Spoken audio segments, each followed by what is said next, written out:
Hi everyone, welcome back. I'm Eric. Today I'm going to talk about the 1988 science fiction film Miracle Mile, written and directed by Steve DeJarnette.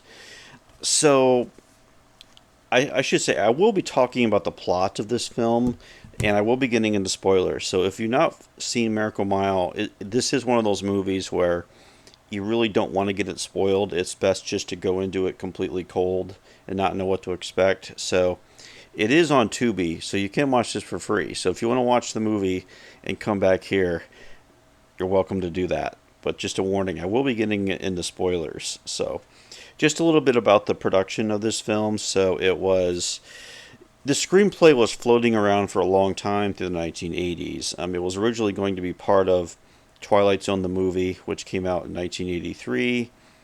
The writer director kept revising the script and trying to find a star. I know various people were attached to this at one point. Kurt Russell's name comes up, and some other big names. But so this has been around a long time, and it finally came out in 1988. The film did star Anthony Edwards and Mare Winningham are the two leads in the film. But this film is full of really great character actors. Michael T. Williamson, there's Denise Crosby in here.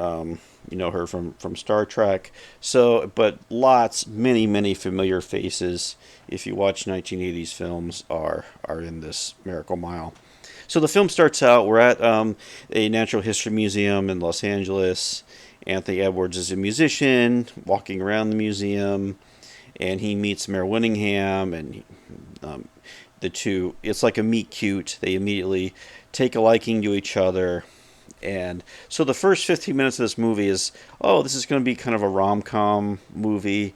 Maybe there'll be some action or some suspense, something like that. So anyway, they agree to meet later that night, and there's a power outage in Anthony Edwards, his character's building, so he misses the date. He took a nap and he overslept. So he wakes up like in the middle of the night, like at 3 or 4 in the morning, and so he's upset about that, and he goes to this diner, local diner nearby, and the diner set in this film is pretty memorable. And I should say, Miracle Mile is famously a road in Los Angeles, Beverly Hills, as I understand. I've never been there, but that's where the title of the film comes from. But it's the middle of the night. He's in this diner. Various, people getting off work, or people working night shifts are in the diner, and there's a payphone outside. Okay, now, yeah, payphones. Remember those? They used to be everywhere, but public phones that you could use, they've almost disappeared. So to a younger person, that will look very unfamiliar. But anyway, and the payphone starts ringing. Now that was rare. I'd never known a payphone to start ringing, but anyway, it rings. He answers the phone, and it's a frantic call from someone claiming to be from a military base in North Dakota, saying that the nuclear missiles have launched, and they're gonna land in about an hour or so, hour and a half. So, and he gets this frantic phone call, and he's trying to make sense of it, and eventually we hear gunfire, and the phone call ends, and the guy on the phone was trying to call his dad. Okay, so big plot twist. Okay, so we go back into the diner, and Anthony Edwards is kind of disoriented. He's like, what on earth did I just hear? And then he has to tell somebody, so he starts telling the people at the diner about what he just heard, and everybody goes into panic mode. And Denise Crosby is there, and she's some. They never say what she does. I think she's someone who works in government, some high level person in the government, and she's got her gigantic cell phone with her Gordon Gecko type iPhone or cell phone, and she starts making some phone calls to her contacts in the government, and she starts to get really scared, really concerned that something is definitely up here. Okay, so then the movie just moves into this whole other level where in the diner, Denise Crosby says, "Come with me. I can get us an airplane to Antarctica. There we can survive if this is going to happen." Meanwhile, Anthony Edwards, he wants to see Mare Winningham again, and he wants to, find her, I guess, so they can have their final moments together. So that's, I won't really explain much beyond that. But this is a film where it goes there. Okay, that's one thing to be warned. Where, you know, when you're doing a story about something unthinkable, well, unthinkable, yeah. But this movie goes there. So it's not one of those movies where it's like a false, like a red herring. Oh no, it does, and the story follows a logical conclusion as we follow Anthony Edwards around this night as he tries to reconnect with Mare Winningham. Some have compared this movie to After Hours, the Martin Scorsese film from the 80s, which is about a different story, but it's also about a young man who's kind of lost in the city in the middle of the night. So there is some of that After Hours vibe to it. Definitely a Twilight Zone vibe to it as well. So there's just, and watching the film again this time, there's a lot of metaphors in the film, a lot of symbolism as we go through the story. But I should say, this movie, it moves like a rocket. I mean, it's 90 minutes, it moves super fast from start to finish, and it packs in quite a bit of action into this 90-minute film. So it's impressive on that level.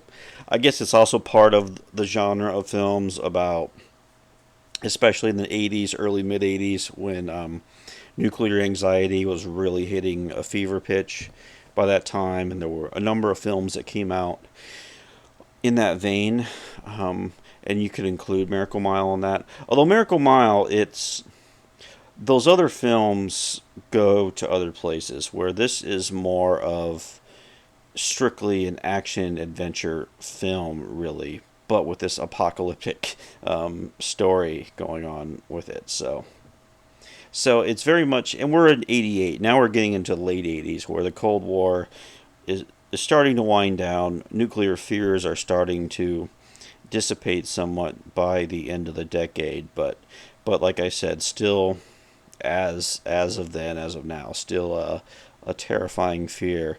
And this movie really taps into that, where good stories are always, you put people in very extreme situations, and and it's about how they act, and then you kind of can do your own thinking role play as you watch, like, what would I do in this situation. But this is such an extreme situation. I think it's really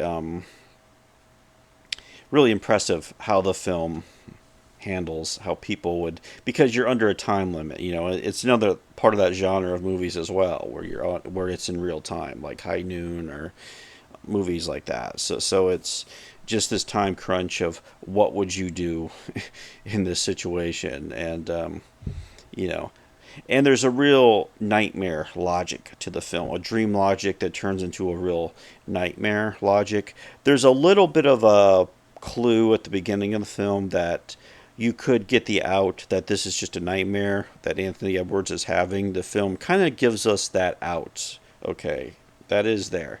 But the nightmare logic of this film is really fascinating, and like I said, it goes to some really, really terrifying places in the last section of the film. So yeah, definitely maybe a cult film, a curio from the 1980s, but I would recommend it. I'd say it's worth checking out. There's also been a book written on this film, a monograph by Walter Chaw, the film critic, which is a really good book, really good analysis of the film.